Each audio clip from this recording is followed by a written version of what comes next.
Here's the waterfall again, and this time it's in oils. And this time it was painted 30 years or so ago. So this is the waterfall in oils. Again, remember to clean your knife every time before you pick up paint, and keep your darks very dark in the foreground. I've rubbed the undercoat in there again. Like the little cottage in the forest, we just give a tone up here for the colour in the background of the trees. A bit of whatever I feel like picking up, a little bit of burnt sienna, Indian yellow, maybe a little dab of purple. Rub it in there. I'll rub it off again. There we are. That's the tone we need for the background trees again. And with a little round brush, again we do these branches. A lot of them will be covered up, so we're not real fussy about them. That one's too dark, it's obviously going to be covered up. And with our big round brush, we pick up two colours to do the background trees. I've got three colours on there actually. I've got a little bit of chrome green. I'll take that off because I prefer to have purple and Naples yellow in the background there. So that's our background trees. A little bit of forest. Again, you can go to a lot of trouble if you want to and dab them on individually. There we are. Now all this area here is going to be trees, so we'll put the purple background in there quickly. And the water's going to be falling down here, and a big tree up there later, up one side or the other. We'll determine what side we put the tree after we have a look at the painting at that stage. Down the middle where the water's going to fall, purple, brush it well in, and back over this side. This is a bit of a red purple. I prefer a blue purple sometimes. I should put a bit more blue in that purple, but again, it doesn't matter.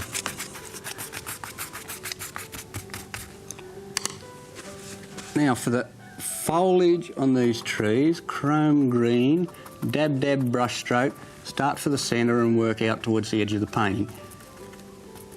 That's little mushroom shapes into big umbrella shapes.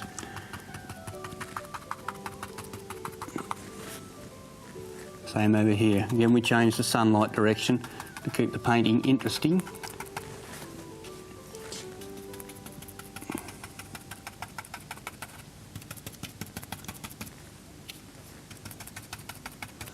Now we'll do the rocks down here. With rocks, load your knife with, that was burnt umber and purple together. So it doesn't matter really what you put on there. That's the dark colours, and just plaster on rock shapes. Now, rocks aren't any particular shape, but because we've got water running down here, the rocks will be facing in. So just plaster it on. We're not looking for any rock shape here, we're just looking for the rock sloping in shape.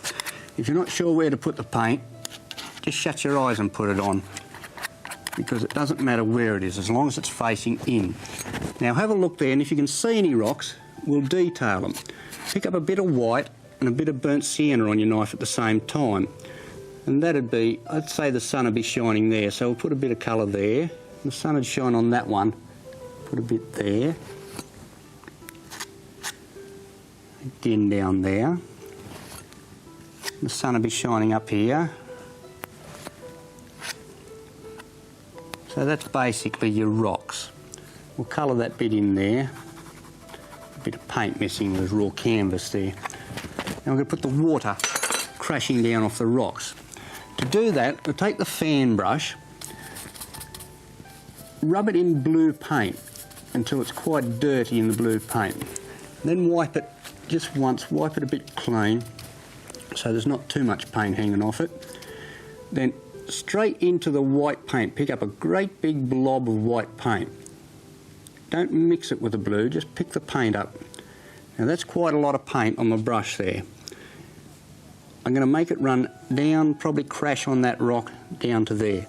So put your brush on where the water starts. It's hanging there on its own, just drag it down. It'll give the effect of water coming off the paintbrush.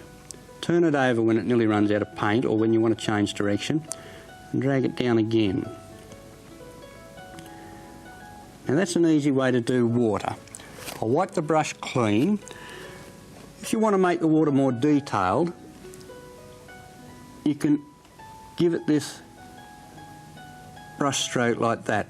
That'll make it look like more like it's running. Often when you put the water on, it just looks like a straight line. Well, that'll give you a more running effect. Now we have to detail these rocks to compensate for the shape of the water. Take a bit of dark paint, purple or burnt umber, I've got both on there at the moment, and colour the bit beside the water. Build a couple of rocks there, sculpture the rocks in.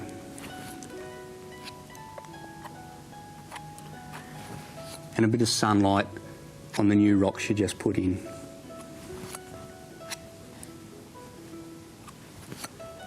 That'll do for the rocks now. They'll look a lot more detailed when we put the green in, but first of all we'll do the reflection here in the water. I'll rub in white. I haven't decided which side to let the water run off this painting yet. It doesn't matter, we'll take it off this side, it's already there now. Now the reflections. First of all, we'll have a little reflection of the sky here. Even though you can't see the sky up there, we'll put it in the bottom here. Then the reflection of the rocks. It'll be quite dark in this area. And then you'll have the little bits of sunlight shining on them, maybe here and there. It doesn't matter if it's not in the same place as the rock above it. And of course the reflection of the water, just there.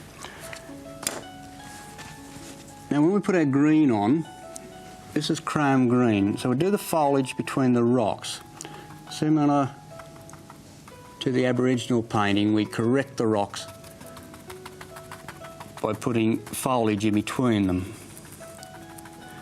You might like to put a lot of rocks there and cross out the good ones and cross out the bad ones and leave the good ones.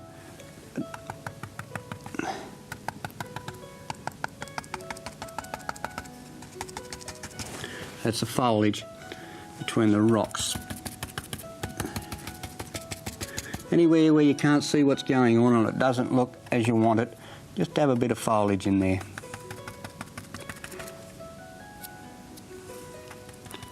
And again, if you've got time and you wish, you can fancy it up by all different coloured little flowers in the background and all. Don't forget to put the reflection of them in the water.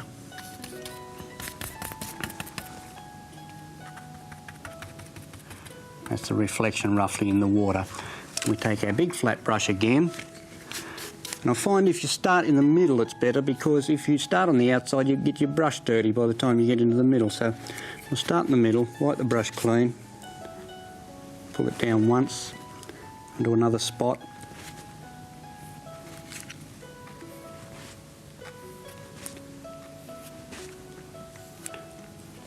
Now that looks all right. There's nothing I can see that's obviously wrong there as far as the reflection goes. We touch up the water crashing on the rocks underneath the waterfall now by just loading your knife with plenty of white paint with a blue streak through it, just daubing the paint on as if you're sculpturing water there. Now for the dark line underneath the rocks.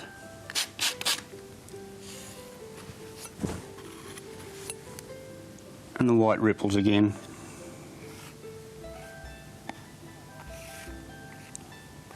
I don't like this water over here, so we won't have that. We'll cross it out.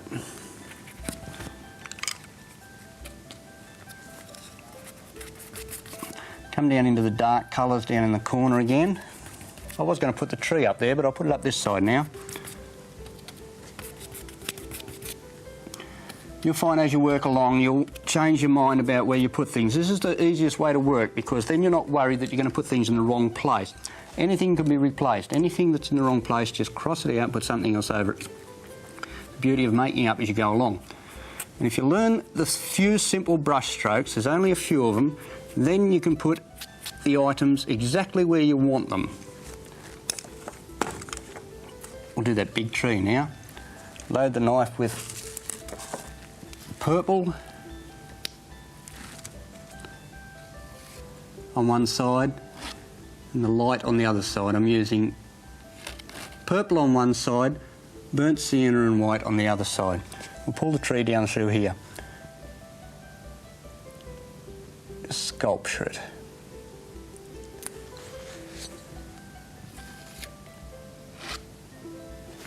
And another fork, another branch over here. A bit of dark in the bottom of the tree again.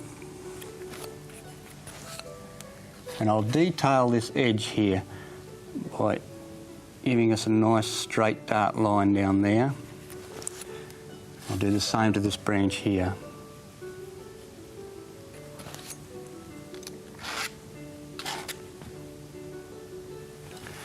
I'd like to put a log laying under here. We haven't done a log yet. I've loaded the knife with purple on one side, white and burnt sienna on the other side.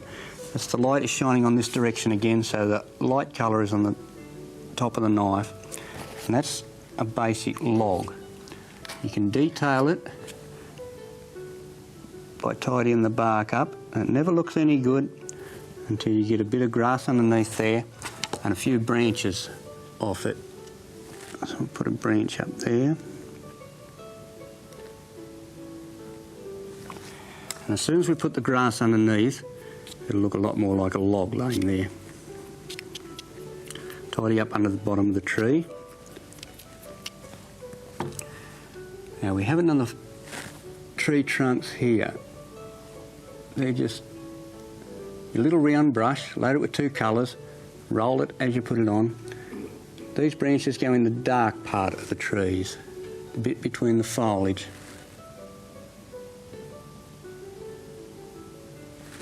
If you do any and they're not as you want them, cover them over with foliage again.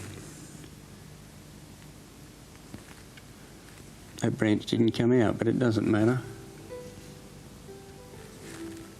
And again. So a bit of foliage with that big foliage brush.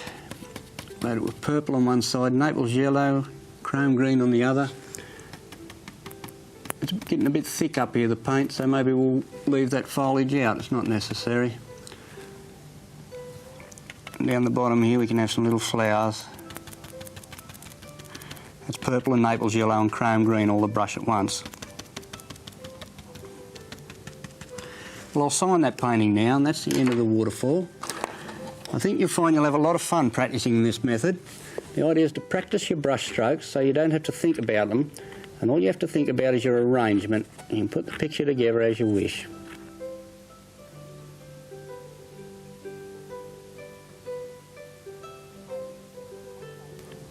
This painting is a combination of most of the things I've shown you how to paint. You'll be able to make your own combinations up now. You can move your cottage across this side or your waterfall across that side. Little cartwheel, put it anywhere you like. You can make big paintings like this or little miniature paintings. Just make up your own combinations with the items I've showed you how to paint. Hope you have a lot of fun doing that.